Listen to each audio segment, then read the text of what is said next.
ó tún ti ṣe o ẹ̀yin tèmi ẹ bọ́ bí ẹ wá gbọ́ tuntun mo tún rí fídíò kan níbi tí ti ṣe shopping kiri mo bá jáàmù àgbákò fídíò ẹ̀ ọ̀rọ̀ gidi lẹ́kùnrin sọ olórí burúkú ni wọ́n ibi tó bá ti lè lo ògo tiẹ̀ mo sọ fún ẹ lò ó anywhere tó bá ti lè frustrate wọn fún wọn jẹ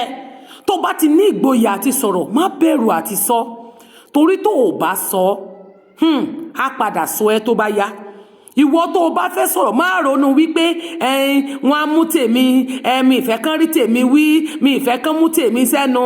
máa ṣọ́ra ṣe mọ bó ṣe máa sọ̀rọ̀ má jẹ́ kí wọ́n mú tiẹ̀ wọ́n á kàn máa rí ẹ bí aláṣejù ni wọ́n á máa rí ẹ bí ẹni tó ń da nǹkan rú wọ́n á máa rí ẹ bí ọ̀dàlẹ̀ ọmọ àǹtí mi ibikíbi tó bá ti bá ọ sọ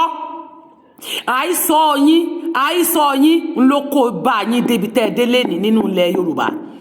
ló jẹ́ kán sọ yín sínú oko ẹrú tán fi kó gbogbo yín lẹ́rú táwọn ọba fi ń jẹ gàba lé yín lórí kódà mo rí fídíò kan lórí Punch lẹ́nì débi wípé ọmọ ọlọ́mọ nígbà tó mò ń sì ń gbé yẹn bọ̀ tó ṣàlàyé ọ̀rọ̀ tó ṣe tó bá lọ rè fi ìpá gbá ní ẹsẹ̀ ní ojú tó fi pa tó fi gbá ọmọ ọlọ́mọ lójú ojú rẹ̀ fọ́ o ayé ò rí yẹn sọ o odidi ọba aládé tí ń ṣe bí tí wọ́n máa ṣe bí amúgbó bí ọmọ ta fídíò yìí èmi kàn fẹ́ kó bá mi farabalẹ̀ wò ṣùgbọ́n ibi tó bá ti báwọ̀ náà máa sọ ẹ má máa kanu sẹ́nu ẹ má máa fọ̀rọ̀ sábí àwọn sọ mọ́ ẹ̀yin náà ẹ máa sọ̀rọ̀ tiyín ẹ máa sọ ẹ jẹ́ kémi sọ kíwọ sọ jẹ́ kí n sọ kinní kan fún ẹ ẹ̀yin tẹ́ ẹ bá ń sọ ní sọ wípé wọ́n á máa rí tí ẹ mú wọ́n á lò ó tí ń bínú jù wọ́n á lẹ́nu ẹ nìkan ló gbà á wọ́n á ní ṣèwọ nìkan ló wà láàrin wọn ní má jẹ́ nǹkan irọ́ náà pa wọ́n ti rógo tiẹ̀ ń wájú wọ́n mọ̀ pé wọ́n lò ó kọyàn délé lẹ́rí wọ́n mọ̀ pé wọ́n náà ti ń jọ ẹ̀nà ó ti ń mọ̀ òtítọ́ ẹ ti ń ní ṣọ̀kan bọ̀ wọ́n á máa pa á mọ́ ẹ nínú wọn ò ní fẹ́ kó o sọ ṣé wo mọ̀ wípé bẹ́ẹ̀ mi ṣe ń sọ yìí tẹ́mi ò wojú ṣe yìí tí wọn náà dẹ̀ nígboyà àti lè sọ ṣùgbọ́n nǹkan kan káwé ẹ̀ kọ̀ pé tó bá sọ gbó mi ì lè jẹ́ kán rí tèmi mú jàre bọ̀ tó mọ̀ pé òótọ́ ni bọ̀ tó fẹ́ kán rí tí ẹ mú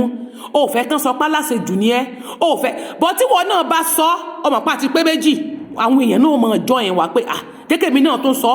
kékèmí náà tó sọ ibi tó ti máa di ìṣọ̀kan nìyẹn mo máa ń sọ fún pé ẹ lè ní ìṣọ̀kan láì ní ìmọ̀ yín ló máa di òye nígbà tó bá di òye ló fẹ́ máa di ìṣọ̀kan bọ̀tẹ́ ẹ bá lẹ̀ ń wá ìṣọ̀kan kò lè work out ẹ̀yin tó jẹ́ pé tẹ́ ẹ bá fẹ́ sọ̀rọ̀ lásán ẹ̀rù á máa bà yín ẹ máa bẹ̀rù èèyàn kan pé ní tẹ́yàn kan fẹ́ fi í ṣe kí lèèyàn kan fẹ́ fèmí ṣe wo fídíò tí mo fẹ́ fi wọ́n yìí mo fẹ́ kó o bá mi fíw fídíò yìí mo fẹ́ kó o bá mi wo fídíò tí mo fẹ́ fi wọ́n yìí kémi àti ẹ. torí pé mo sọ fún yín pé ẹ má bà orílẹ̀-èdè jẹ́ gbogbo yín pátápátá mo dá táǹkà yín dúró gbogbo wọn ti bẹ̀rẹ̀ sí ń pè mí pé ọ̀gá ti ń pè mí ọ̀gá pátápátá ti ń pè mí ebi ọmọ èèyàn tó jẹ́ pọ̀ ọ̀gá o bọ̀ tèmi ni pé kí n fi gbogbo ìrìn àjò ilé ayé mi kí n fi jà fún kọ́ńtì yìí bọ̀ tó bá ti sọ pé wọn ò gbà bẹ́ẹ̀ kí gbogbo aká pín wọ́n fi iṣẹ́ òun lẹ̀ fún wọn ṣẹlẹ̀ tó kàn mí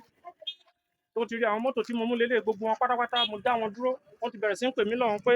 èmi pé wọ́n fojú mi rí èèmọ̀ pé ọ̀gá ti ń pè mí wọn ní kò ṣẹlẹ̀ tó kàn mí máa fi iṣẹ́ òun lẹ̀ fún wọn mo ní ọ̀pọ̀lọpọ̀ certificate tó yẹ kó mo lè fi iṣẹ́ láàbúrò mo lè fi iṣẹ́ anywhere síbẹ̀ ẹ bàlújẹ́ let's wait and see ó ní kọ̀ǹtólà ń pè kọ̀ǹtólà ń pè ta ni èmi ẹ̀ ní soríire láyé kí Tinubu máa gbọ́ kó wo gbogbo bó ṣe ń bí wọ́n fi ìyà jẹ gbogbo àwọn ọmọ Yorùbá ó ti rí wọn ibà mo wà mo ti ṣe 11 years níbà àwọn ògbé mi síbi kan tó darí mi ò sí sẹ́ńtẹ́tà mi ò sí ní àpápá mi ò sí ní sẹ̀mẹ́bọ́dà èmi máa ń defend country ẹ wò ó torí pé mo kọ pé kó má gbé epo lọ sí another country tí mo dẹ̀ wà ní antibọ́ǹkì so màá wá di probọ́ǹkì tí ò lè ṣe láyé ẹ sọ̀tẹ̀ mi gbogbo wọn pátápátá wọn ní kọ̀ǹtólà ń pè kọ̀ǹtólà kò ti da fún kọ̀ǹtólà tó fẹ́ máa jí owó àbí tó fẹ́ máa jí epo wọ́n fún mi 100 naira nù ẹ̀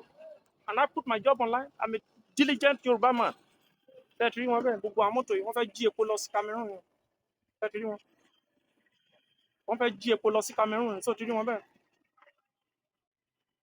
so tó bá pa mí if they kill me you people have to understand that this is the conspiracy from the pit of hell are we one? No. Have to look at it. Thank you. Facebook straight post it online.